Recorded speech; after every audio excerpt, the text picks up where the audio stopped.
Ayat ini serta hadis ini ingin berbicara tentang dua perkara penting. Yang pertama, yang penting sekali adalah luasnya rahmat Allah dan pengampunan Allah melebihi daripada dosa manusia.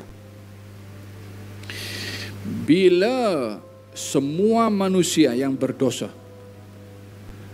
semua dosa manusia ini dikumpulkan jadi satu dan diberikan kepada seorang sahaja yang berdosa dengan sebanyak dosa itu.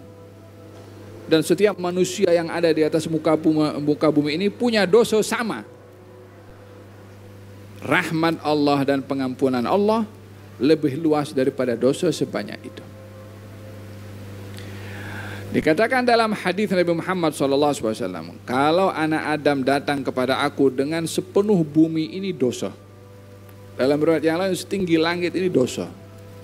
Dan ia datang tidak menyekutukan kepada Allah Subhanahu wa taala, Allah akan datangkan sebanyak setinggi langit, sebanyak bumi ini pengampunan untuk mengampunkan semua dosa.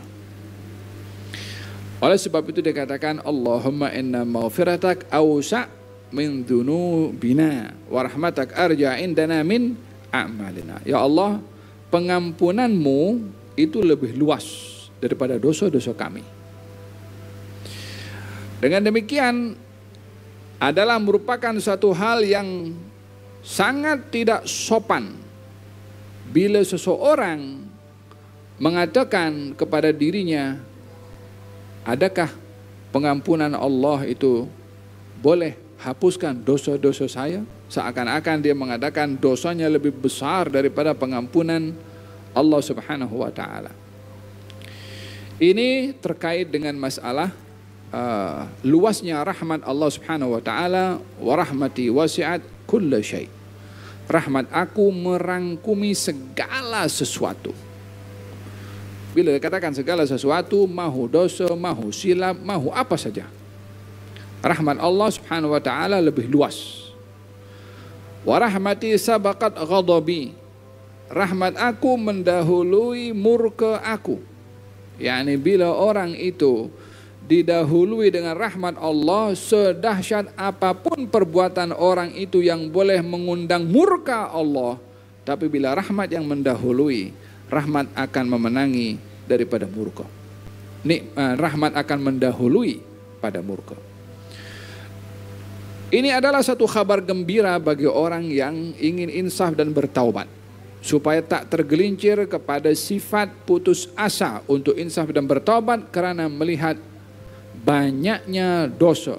Dan itu bahagian daripada tipu muslihat syaitan, adalah memperbesar dosa, memperkecil ruang pengampunan dengan mengatakan, manalah boleh Tuhan ampunkan engkau nih, dah teruk sangat engkau punya dosa nih, buat je terus dah sekali sampai akhir. La haula. Faham tak? Ada rahmat Allah, pengampunan Allah lebih luas daripada dosa sesiapapun. Ada yang pertama. Oleh sebab itu ditunjukkan oleh Allah rahmat ini dengan praktikal. Katanya Allah membuka pintu taubatnya di waktu malam, agar supaya orang berdosa di waktu siang bertaubat kepada Allah. Allah membuka pintu taubatnya di waktu siang, agar supaya orang berdosa di waktu malam bertaubat kepada Allah. 24 jam pintu taubat dibuka, sebelum nyawa sampai ke tenggorokan dan sebelum matahari terbit daripada sebelah barat. Ini bahagian daripada rahmat Allah Subhanahu wa taala yang terlalu besar. Perkara yang kedua adalah adamul istighfaf. Jangan menganggap remeh kepada perbuatan dosa. Jangan sampai kita melihat besarnya ruang rahmat dan pengampunan Allah menjadi sebab kita leka dengan dosa. Kita mesti mengingati bahawa Nabi Adam itu dihukum oleh Allah Subhanahu wa taala dengan diturunkan ke bumi karena satu dosa. Dan kita perlu mengetahui bahawa perbuatan dosa membunuh menjadi sebab Allah Subhanahu wa taala menumpuk dosa kepada anak Adam yang bernama Qabil karena membunuh kepada Habil, dan dia orang pertama yang menumpahkan darah di atas muka bumi ini, Sehingga setiap perbuatan pembunuhan, serpihan daripada dosa itu akan ditanggung oleh orang pertama yang melakukan pembunuhan di atas muka bumi. Entah berapa banyak dia akan tanggung dosa itu. Daripada sekian ramai berlakunya pembunuhan, Perang Dunia Pertama, Perang Dunia Kedua, ya kan, Hiroshima, Nagasaki, itu baru yang kita baca dalam sejarah. Sejarah-sejarah yang silam macam mana? Oleh hadza fil hadis tidak berlaku pembunuhan di atas muka bumi ini kecuali anak Adam akan menanggung sebahagian daripada dosanya.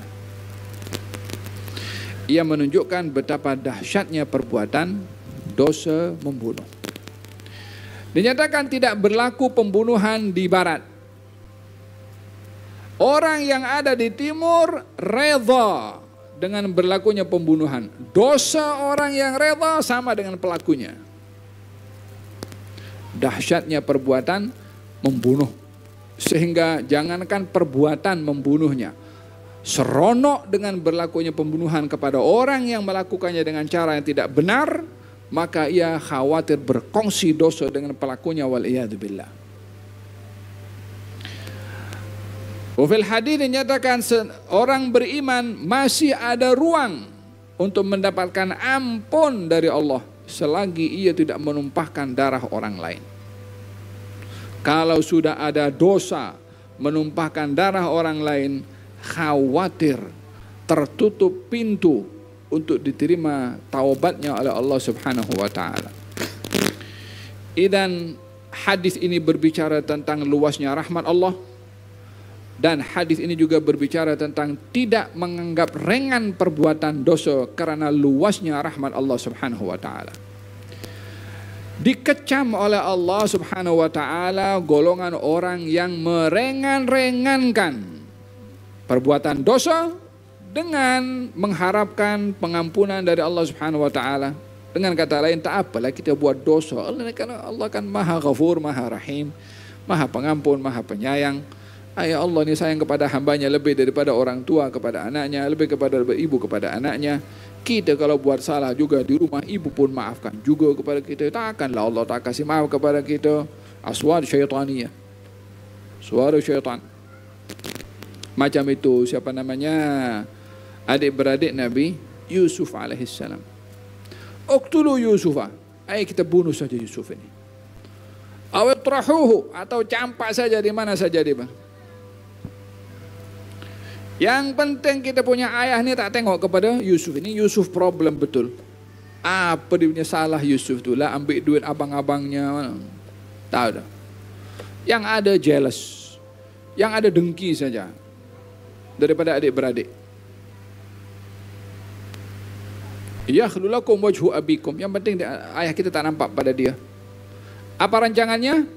Bunuh atau campak ke mana-mana tempat. Lepas kita buat macam tu, nakunu ba'da dzalika qauman salihin. Lepas tu kita jadi orang baik. Lepas tu kita insaf. Lepas tu kita taubat. Coba kalau kita pikirnya, dia nak bertaubat sebelum dosa itu dibuat. Macam orang merancang untuk minum penawar racun sebelum racunnya diminum. Mana yang lebih logik? Tak payah minum racun sehingga tak perlu minum penawar racun, atau saya nak minum racun dulu. Pasal apa? Ada penawar racun. Untuk apa cari pasal minum racun? Kalau sempat minum penawar, jika racun itu menyebar dulu ke seluruh badan terus dia KO. Tapi tashwish syaitan, diganggu. Tak apa, puaskan hati kamu.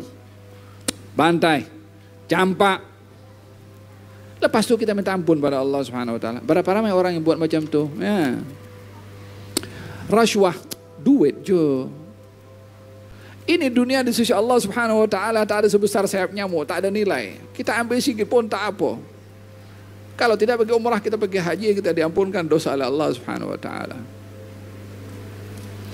Khawatir sikap seperti itu tuh lebih berbahaya daripada dosa rasuah yang dia lakukan. Sebab dia menganggap remeh pada Allah Subhanahu wa taala. Faham? Jangan bagi ruang kepada syaitan untuk mengganggu dengan menceritakan luasnya rahmat Allah untuk kita leka dengan maksiatnya Allah Subhanahu wa taala. Pada masa yang sama, jangan sampai tertipu walaupun kita sudah banyak tergelincir dengan dosa, jangan sekali-kali kita memperkecil ruang rahmat dan pengampunan Allah sehingga orang itu tidak mahu bertaubat dan insaf kepada Allah Subhanahu wa taala.